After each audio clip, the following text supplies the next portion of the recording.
Bersama saya Asri Gunawan. Kendalikan emosi jika tak mau berbuntut pidana. Kalimat tadi nampaknya relevan ditujukan untuk Amal Said, seorang dosen di Makassar, Sulawesi Selatan.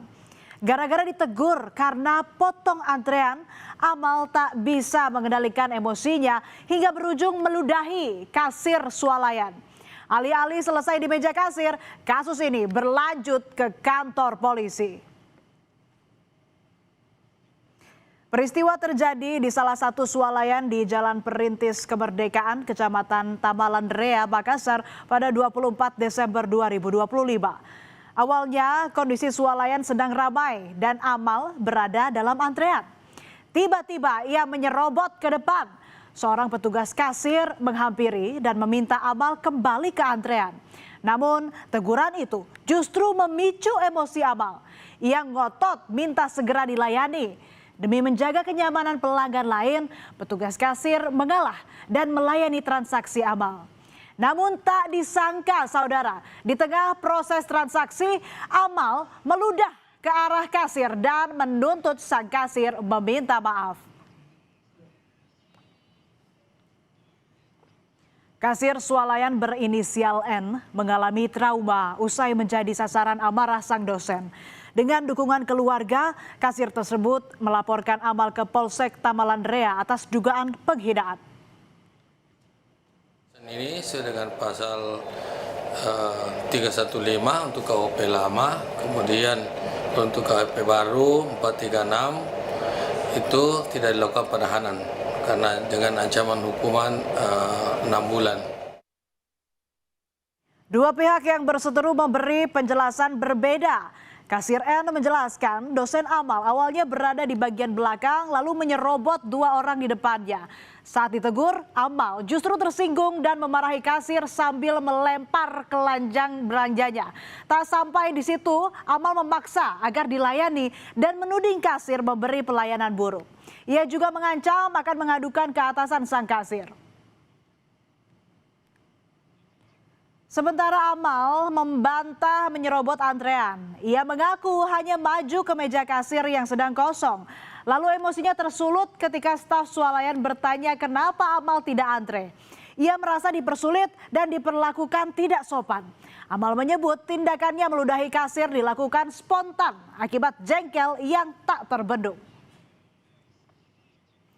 Akibat perbuatannya, Amal juga dipecat dari Universitas Islam Makassar tempatnya mengajar.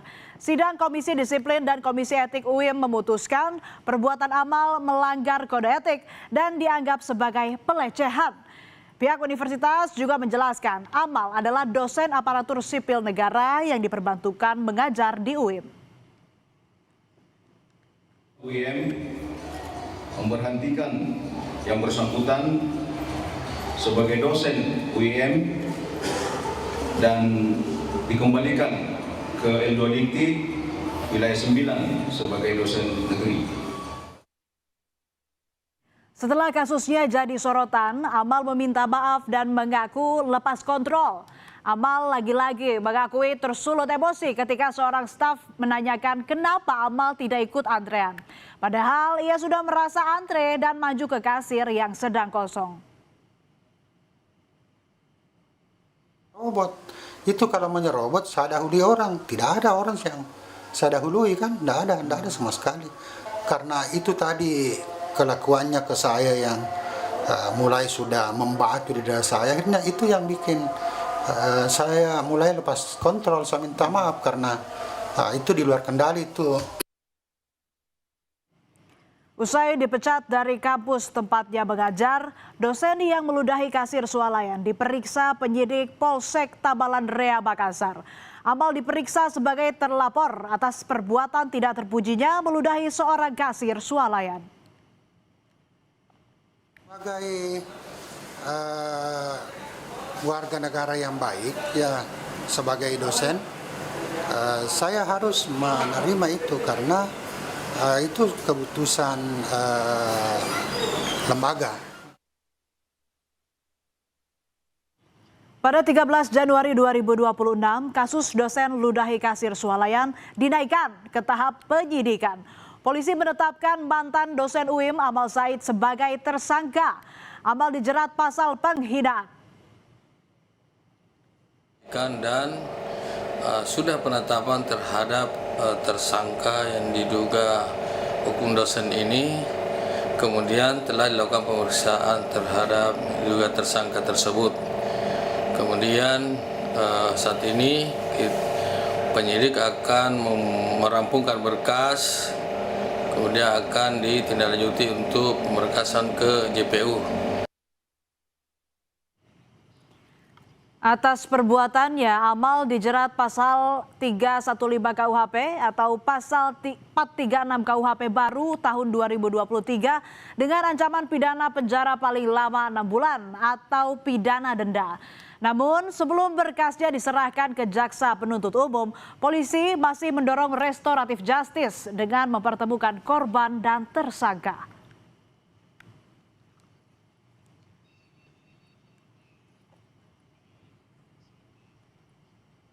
Gara-gara emosi sesaat, dosen Amal Said harus kehilangan pekerjaan di kampus tempatnya mengajar dan juga menyandang status tersangka. Kasus ini sekaligus menjadi pengingat betapa relasi kuasa masih kerap terjadi di ruang publik. Ketika satu pihak merasa lebih tinggi dari yang lain, maka batas etika menjadi mudah dilanggar. Ketimpangan yang tak terlihat tapi nyata dirasakan. Di titik inilah hukum seharusnya hadir agar kesewenang-wenangan tidak merajalela. Tetap bersama kami di Berita Utama. Usai jeda ada informasi seorang kepala desa di Sragen, Jawa Tengah mandi lumpur di kubangan jalan memprotes jalan rusak yang tak kunjung diperbaiki.